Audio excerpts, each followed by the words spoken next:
BPSC TRE 4.0 जिनका नाम सुनते ही मेरे जितने भी दोस्त लोग होगा ना उनका खून खौल उठा होगा। मैं सोच रहा था कि सरकार का चिट्ठा पुर्जा नहीं खोलो, लेकिन जब मैं अपने दोस्तों के साथ अन्याय होते हुए देखा तो मुझे रहा नहीं गया। अपने बच्चों को मार दिया। क्या हुआ आपके साथ? बहुत मारा गया। नेता था वो कहाँ गया? हमारे नेता से हमें मतलब नहीं है, हमें छात्रों को मार्ग से जरूरत है। क्या पुलिस ने बहुत पिटाई की है क्या? बहुत मारा गया साहब, बहुत ज्यादा मारा। मेरे दोस्त लोग अपने हक के लिए आंदोलन कर रहा है, अपने हक के लिए लड़ रहा है और बदले में पुलिस उस पर लाठीचार्ज कर रहा है।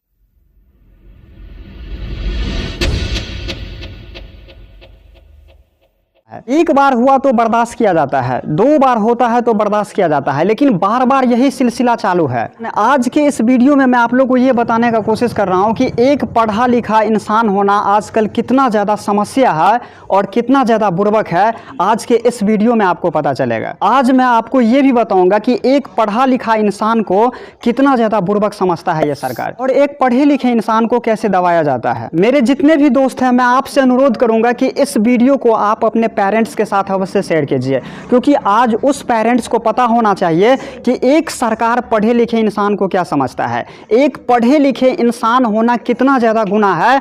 और जब वोट का बात आता है तो आपस में अपने लोग का पेरेंट्स ही एक नेता के लिए जो है सो आपस में लड़ता रहता है। तो ये वीडियो बहुत ही इंपॉर्टेंट है, इसीलिए मैं आपसे अनुरोध करूंगा कि इस वीडियो को आप इतना शेयर कीजिए, हर वो एक पेरेंट्स के पास पहुंचना चाहिए। नमस्कार दोस्तों, बहुत सारे ऐसे पेरेंट्स होंगे जिनको बीपीएससी TRE 4.0 के बारे में नहीं पता होगा। तो सबसे पहले मैं शॉर्टकट में बीपीएससी TRE 4.0 क्या होता है ये बताने का कोशिश करता हूं। तो देखिए, मैं आप लोगों को बताना चाहता हूं कि एक बीपीएससी एग्ज़ाम के तहत आप सिविल सर्विस से एग्ज़ाम का तैयारी कर सकते हो, जिससे आप देखे होंगे अपने क्षेत्र में कोई डीएम बनता है तो कोई एसडीएम बनता है, तो अपने प्रखंड में आप देखे होंगे कि कोई बीडीओ बनता है। तो ये सिविल सर्विस में आपको जाना पड़ेगा, सिविल सर्विस बीपीएससी निकालना पड़ेगा। उनके लिए आपको 2 एग्ज़ाम देना पड़ता है, 1 इंटरव्यू देना पड़ता है। जैसे में आप बीपीएससी में पहला आपको पीटी देना पड़ेगा, जिसे अपने लोग प्रीलिम्स कहते हैं, और दूसरा आपको मेंस देना पड़ता है, और तीसरा जाके इंटरव्यू देना पड़ता है। तब जाके आप बीपीएससी पास करोगे, तब जाके एसडीएम, डीएम या बीडीओ सब बना जाता है। लेकिन सरकार ने बाद में जाके फैसला लिया था कि अब मैं बीपीएससी TRE के तहत मैं टीचर को क्या करूँगा, बहाली करूँगा। तो अब आपके मन में प्रश्न उठेगा कि आखिर ऐसे में टीचर कैसे बना जाता है। तो मैं आप लोगों को बता दूँ, देखिए कि टीचर अगर बनना चाहोगे आप, शिक्षक बनना चाहोगे आप, शिक्षक बनने के लिए सबसे पहले विद्यार्थी को डीएलएड करना पड़ता है या बीएड करना पड़ता है। अगर जो विद्यार्थी डीएलएड किया है वो 1 to 5 का टीचर बनेगा या 6 to 8 का टीचर बनेगा। अगर जो स्टूडेंट बीएड किया है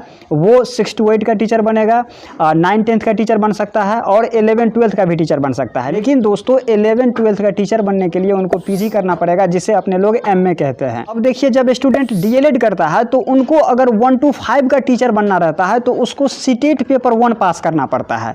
अगर उनको 6 to 8 का टीचर बनना है तो उसको सीटेट का पेपर 2 पास करना पड़ता है। और जो स्टूडेंट बीएड किया रहता है, अगर वो 9th-10th का टीचर अगर बनना चाहता है तो उनको स्टेट पेपर 1 पास करना पड़ेगा। अगर 11th-12th का टीचर बनना चाहता है तो उनको स्टेट का पेपर 2 क्वालिफाई करना पड़ेगा। अगर बीएड करके वो 6 to 8 का टीचर बनना चाहता है तो उनको सीटेट का पेपर 2 क्वालिफाई करना पड़ेगा। इतना ज़्यादा प्रोसेस से गुजरने के बाद एक स्टूडेंट टीचर बनता है। जब सरकार ने सोचा कि अब मैं शिक्षक का बहाली बीपीएससी के तहत मैं करूंगा, तो इसमें बहुत सारे ऐसे व्यक्ति था जो नाराज भी था, लेकिन बहुत सारे स्टूडेंट या बहुत सारे ऐसे आदमी थे जो सरकार का पूरा समर्थन किया था। इसलिए समर्थन किया था क्योंकि सबने कहा कि अब जो भी टीचर बनेगा, सरकारी टीचर बनेगा, वो पढ़ लिख के टीचर बनेगा। नहीं तो आप पहले देखे होंगे कि सरकारी स्कूल में कैसे कैसे टीचर रहते थे। अगर कोई मीडिया या कोई पत्रकार अगर चले गए, उनसे अगर कहता था कि यहाँ पे संडे लिखो, मंडे लिखो, जनवरी लिखो, ABCD लिखो, तो ये भी सही से नहीं लिख पाता था। इसीलिए सरकार सोचा कि मतलब अब जो मैं शिक्षक बनाऊंगा ना, तो एक पढ़ा लिखा इंसान को ही बनाऊंगा। तो इसीलिए ये बीपीएससी TRE के तहत जो है सो ये टीचर बनाने को सोचा। तो ये इससे सब खुश था, इसका समर्थन मैं भी करता हूं। इससे सब खुश था, शायद कोई जो है सो ना खुश होगा, लेकिन इससे सब खुश था। इससे सभी विद्यार्थी खुश था, क्योंकि विद्यार्थी इसलिए खुश था क्योंकि विद्यार्थी सब सोचा कि अब जिसके पास टैलेंट होगा वही जो है सो टीचर बन पाएगा। और जो बीपीएससी के थ्रू जो टीचर बनेगा ना, वो विद्यार्थी को बहुत अच्छा से पढ़ाएगा, गाइडेंस अच्छा से करेगा, एडवाइस सही से देगा, हर तरह का क्वालिटी उन शिक्षक में रहेंगे। तो सरकार की इस फैसला से हम भी खुश हैं और शायद आप भी खुश होंगे। तो इसी को देखते हुए सरकार ने बीपीएससी टीआरई 1.0 लॉन्च किया था। कब जो है सो ये लॉन्च किया था, तो 24 अगस्त 2023 ईस्वी को लॉन्च किया था, आयोजित किया था, जिसमें सीटों की संख्या 1,70,461 था और इन एग्जाम को 2 पाली में कंडक्ट करवाया गया था। और इस एग्जाम में जो विद्यार्थी सफल हुए थे उस विद्यार्थी का संख्या था 1,20,336 विद्यार्थी सफल हुए थे और इसमें पूरी 50,000 सीट बच गया था।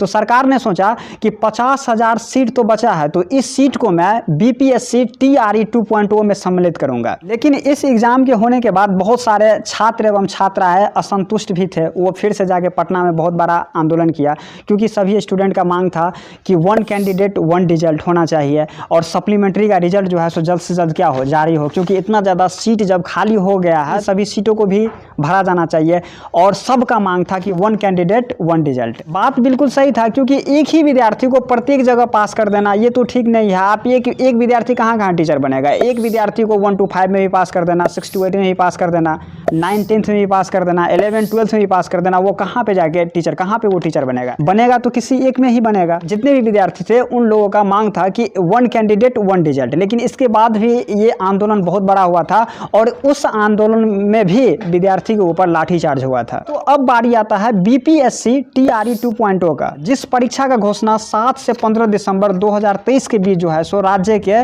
विभिन्न केंद्रों पर आयोजित किया गया था। इसमें सीटों की संख्या बताया जा रहा था कि 1,22,286 लगभग इनमें सीटों की संख्या था और इनमें टोटल विद्यार्थी 73,000 से अधिक विद्यार्थी क्या हुए थे, सफल हुए थे और इस एग्जाम में भी 15,000 से लेकर 20,000 सीट बच गया था। अब सरकार ये बोला कि अब जो सीट बचा है इनको मैं बीपीएससी 3.0 में शामिल करूंगा। जब बीपीएससी टीआरई 2.1 का एग्जाम हुआ तो इससे भी छात्र बहुत ज़्यादा असंतुष्ट थे। इसके लिए भी छात्र सब बहुत ज़्यादा आंदोलन किया, क्योंकि छात्र का एक ही मांग था कि 1 कैंडिडेट 1 रिजल्ट होना चाहिए और सप्लीमेंट्री रिजल्ट क्या होना चाहिए, जारी होना चाहिए। अगर बहुत बड़ा आंदोलन हुआ तो फिर पुलिस जाएगा और आपको लाठी मारेगा और आपको भगा दिया जाएगा। ये बिहार में चलता आ रहा है, चाहे किसी का सरकार क्यों नहीं हो। अब बारी आता है दोस्तों बीपीएससी टीआरई 3.0 का। इस एग्जाम के बारे में मैं आप लोगों को क्या बताऊं। इस परीक्षा का घोषणा प्रथम बार 15 मार्च 2024 को हुआ था, लेकिन पेपर लीक होने के कारण एग्जाम को रद्द कर दिया गया। फिर दूसरी बार इस एग्जाम को 19 से लेकर 22 जुलाई के बीच जो है सो घोषित किया गया था। बीपीएससी 3.0 एग्जाम में अगर सीटों की संख्या की अगर आप बात करोगे तो टोटल लगभग 88,000 सीट था। लेकिन सबसे बड़ी बात तो यह है कि जब बीपीएससी 3.0 का एग्जाम रद्द हुआ था तो उस समय में आप कल्पना नहीं करोगे कि विद्यार्थी के ऊपर क्या बीता था। एक विद्यार्थी जो पूरे 1 साल तक मेहनत करता है, जब उनको ये पता चलता है कि जो एग्जाम मैं दे के आया हूँ और वो एग्जाम उनका पेपर लीक हो गया, तो उन पे क्या बीतता है यह आप अनुमान नहीं लगा सकते हो। एक विद्यार्थी लगा सकता है, क्योंकि पूरे उनका 1 साल का मेहनत होता है। बहुत सारे स्टूडेंट तो ये भी सोच लेता है कि हम इतना अच्छा से क्वेश्चन लिख के आए हैं ना, क्वेश्चन बना के आए हैं ना, कि इस बार मेरा सिलेक्शन क्या है, पक्का है। लेकिन बाद में पता चलता है उनको कि पेपर क्या हो गया, लीक हो गया। अब उन पे क्या बीतता होगा। आप एक पेरेंट्स हो तो आप सोच के देखो। लेकिन सबसे बड़ी बात है दोस्तों कि बीपीएससी 3.0 का एग्जाम जो है सो दिसंबर तक पूरे क्या हो गया, कंप्लीट हो गया। अब बात आता है कि बीपीएससी टीआरई 4.0 के बारे में। अब मैं आपको क्या बताऊं दोस्तों इस एग्जाम के बारे में। सरकार पूरे 2 साल से इस एग्जाम को लेके ठक रहा है। इतना जानने के बाद टीआरई 4 के बारे में मैं आप लोगों को क्या बताऊं। ये शिक्षा मंत्री है, ऐसा शिक्षा मंत्री आप जिंदगी में कभी देखे नहीं होंगे। इतना बड़ा आंदोलन जो हुआ केवल इन्हीं के कारण हुआ। जब भी मीडिया वाले इससे कोई अगर सवाल पूछने के लिए जाता और जब पूछता कि टीआरई 4 के बारे में बताइए सर, कि टीआरई 4 के बारे में क्या होगा, तो ये बताता है क्या, टीआरई 5 के बारे में कहता था। टीआरई 4 होने के साथ साथ टीआरई 5 भी होगा। इन्हीं शिक्षा मंत्री के कारण इतना ज़्यादा आंदोलन हुआ। शिक्षा मंत्री की वजह से स्टूडेंट जो है सो पूरे 2 साल से परेशान है। ये एक ऐसा शिक्षा मंत्री है जो पूरे समय जो है सो बर्बाद कर दिया। इस टीआरई 4 के चलते आप देखे होंगे कि बहुत सारे ऐसे स्टूडेंट हैं जिसने अपने माँ को खो दिया, जिसने अपने बाबूजी को खो दिया। इतना ही नहीं, बहुत सारे ऐसे स्टूडेंट हैं जिनका उम्र जो है सो निकल गया, लेकिन इनका रोस्टर कभी नहीं क्लियर हुआ। ये केवल अगर कभी भी अगर इनसे पूछा गया कि टीआरई 4 का विज्ञापन कब तक आएगा, ये केवल कहा कि 10 दिन में रोस्टर क्लियर हो जाएगा। कभी बोलता था कि 1 सप्ताह में क्लियर हो जाएगा, कभी बोलता था कि 1 महीना में रोस्टर क्लियर हो जाएगा। ये करते करते पूरे 2 साल बीत गया, लेकिन इनका रोस्टर कभी क्लियर नहीं हुआ और इन्हीं राजनीति के कारण इनको इनाम भी दिया गया। अगर ऐसे ऐसे व्यक्ति अगर शिक्षा मंत्री बन जाए ना, तो बच्चे का भविष्य इस प्रकार डूबेगा जिसके बारे में आप कल्पना नहीं कर सकते हो। इसीलिए मैं बोला कि सारा आंदोलन का जड़ केवल यही शिक्षा मंत्री है। रोस्टर का खेल चला चला के इसने विद्यार्थी को इतना ज्यादा गुमराह किया जिसके बारे में आप सोच नहीं सकते हो। लेकिन शायद इनको ये नहीं पता है कि बहुत सारे विद्यार्थी जो है ना, सो ये किसी विधायक का बेटा नहीं है, गरीब किसान का बेटा है। जब ये विद्यार्थी जो आप ही का बेटा है, आप ही का बेटी है और आप ही का भाई बहन है, जब ये अपने हक के लिए लड़ने के लिए जाता है ना, तो इसे रोड पे जो है सो पुलिस दौड़ा दौड़ा के मारा जाता है, सिर्फ ये कह के कि तुम नेतागिरी कर रहे हो। जबकि ये विद्यार्थी नेतागिरी नहीं करता रहता है।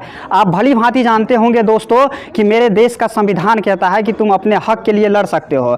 ये रोड पे जाता है इनसे मांगने के लिए। ये पढ़े लिखे इंसान है, ये कोई नेता या कोई विधायक का बेटा नहीं है या कोई ऑफिसर का बेटा नहीं है, ये गरीब किसान का बेटा है। ये केवल चाहता है कि हम पढ़े लिखे हैं, आप समय पे हमको आप वैकेंसी दो, हमसे आप एग्जाम लो, अगर हम एग्जाम पास करेंगे मेरा बहाली कीजिएगा। फ्री में इससे जॉब मांगने के लिए नहीं जाता है, क्योंकि ये गरीब परिवार है। जब एक गरीब परिवार जॉब कर लेता है तो अपने परिवार का सारा समस्या क्या कर पाता है, दूर कर पाता है। जो अभी मुख्यमंत्री बना है जिनका नाम सम्राट चौधरी है, यही एक बार अपने ट्विटर हैंडल पे ट्वीट करके बोला था कि बहुत जल्द TRE 4 का वैकेंसी में पूरे 80,000 से ज्यादा सीट आने वाला है। लेकिन जब इनका सरकार बना तो ये सब कुछ भूल गया। और अभी आप देखे होंगे कि TRE 4 में PT और मेंस का भी बात हो रहा है। आप बताइए कि कितना ज्यादा गंदा खेल खेला जा रहा है विद्यार्थियों के साथ। दोस्तों इस वीडियो को शेयर कीजिए और अपने पेरेंट्सों के पास अवश्य पहुंचाइए, क्योंकि वोट देने के बाद में यही पेरेंट्स ऐसे होता है जो नेता के लिए आपस में लड़ना शुरू कर देता है। लेकिन यही नेता इनके बाल बच्चों के भविष्य के बारे में क्या सोचता है